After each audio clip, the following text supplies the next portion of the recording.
శ్రీకాళహస్తి పట్టణంలో మురుగునీరు పోయే కన్నలి ఓటేరు కాలువను శ్రీకాళహస్తి ఎమ్మెల్యే బొజ్జల సుధీర్ రెడ్డి పురపాలక సంఘం అధికారులతో కలిసి పరిశీలించారు. ఆ కాలువలో చేరిన చెత్తా చెదారాన్ని శుభ్రం చేయాలని అధికారులను ఆదేశించారు.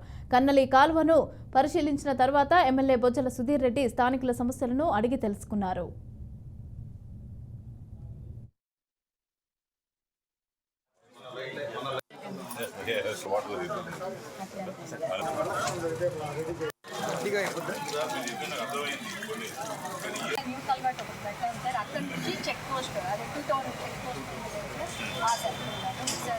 నేను కమిషనర్ గారు మా మిత్ర బృందం ప్లస్ ఎవరైతే లీడర్స్ ఉన్నారో అందరం కలిసి 2-3 వార్డులు తిరిగాం. ఇంట్లో భాగంగా ఏంటంటే ఇటు ఓటేరు కాలువ, కన్నలి కాలువ, చెంబేడు కాలువ, ఇంకా 20 సంవత్సరాల నుంచి కనీసం దాన్ని పట్టించుకున్న పాపాన్ని పోలేదు. పైగా లోపలంతా ప్లాస్టిక్, చెట్లు ఇవన్నీ కూడా చూసాం. మరి మొన్న నారాయణ గారు మున్సిపల్ మినిస్టర్ గారు రిక్వెస్ట్ చేస్తే ఒక 50 లక్షలు మరి అప్రూవల్ చేయడం జరిగింది సిల్ట్ క్లీనింగ్ కి. ఇది సరిపోదు, ఇంకా కావాలి, తెస్తాం. ఇనీషియల్ గా ఫేజ్ 1 లో మొత్తం కూడా ఎండ్ టు ఎండ్ 6.5 కిలోమీటర్స్ అంతే sir. 6.5 kilometres end to end immediate గా వర్క్ ఒక 1 or 2 days లో బై మండే నుంచి కొబ్బరికాయ కొట్టి మొత్తం సిల్ట్ మొత్తం క్లీన్ చేసి, చెట్లు క్లీన్ చేసి, ఆ స్లోపింగ్ కూడా నీట్గా ఇచ్చుకుంటూ లాస్ట్ వరకు ఎక్కడ కూడా ఒక వర్షం పడితే ఎప్పుడు నీళ్ళంతా కూడా బయటకు వస్తూ ఉంటాయి. ఎలక్షన్ లో పోయినప్పుడు ప్రముఖంగా నాకు చెప్పింది వర్షం పడితే నీళ్లు రావడం, దోమలు స్టాగ్నేట్ కావడం ఇవన్నీ చెప్పడం జరిగింది. ఇవన్నీ కూడా within 1 month span of time. నేను మీకు ప్రెస్ వాళ్ళకి నేను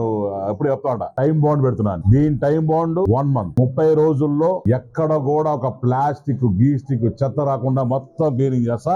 బిఫోర్ ఆఫ్టర్ ఇవన్నీ కూడా మీరు దయచేసి ప్రెస్ మిత్రులు కోరుకుంటున్నాను, తీసుకోండి. డ్రోన్ పెట్టి డ్రోన్ షాట్ తీస్తాను, తర్వాత సిల్ట్ ఇస్తాను. ఇది ఒక చిన్న డాక్యుమెంటరీ ఫిలిం లాగా చేయమని